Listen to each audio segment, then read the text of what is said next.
Give the call to the member for Bruce. Thank you, Mr Speaker. My question is to the stupendous Minister for Housing and Homelessness. What has been the public feedback on the Albanese government's landmark $10 billion Housing Australia Future Fund?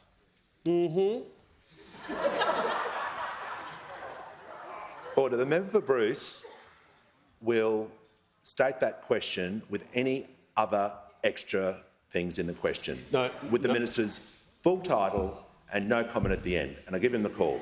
No adjectives, Mr Speaker, anymore. Get on with the question. My question is to the Minister for Housing and Homelessness. What has been the public feedback on the Albanese government's landmark $10 billion Housing Australia Future Fund? I give the call to the Minister for Homelessness, Housing and Small Business.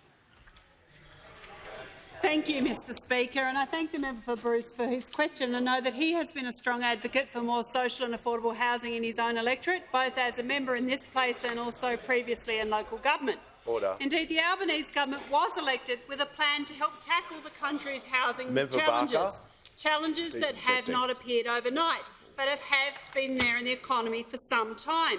Indeed, our plan to establish a $10 billion Housing Australia Future Fund, we have legislation in the parliament to actually establish it, the single biggest investment in social and affordable housing by a federal government in more than a decade. We want to get on and deliver this package of legislation. But before we introduced our legislation, of course, we consulted. We consulted experts, practitioners, academics, local councils, states and territories. We did the work to make sure we got it right. And the feedback is this fund is welcome and it is needed.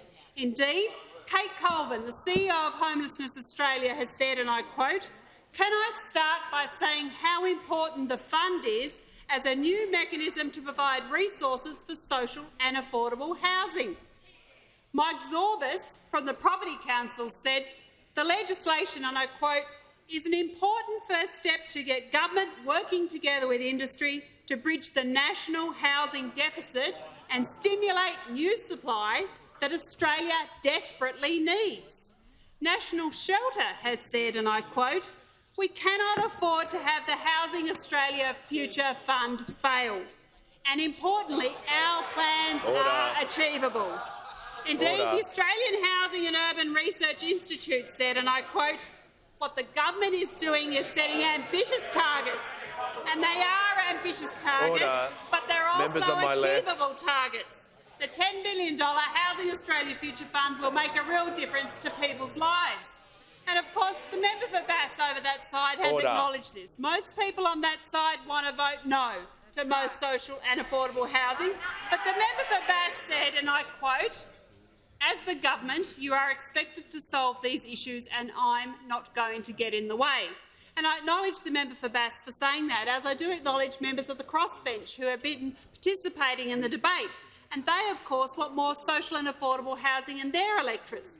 But I say to those opposite who are not supporting this fund, how are you going to go and talk to the public in your electorate who want more social and affordable housing? To those people that need homes in your electorate, to people who are on the public housing list in your electorate, what are you going to say? That you came in here and you voted no to more social and affordable housing for those that need it most?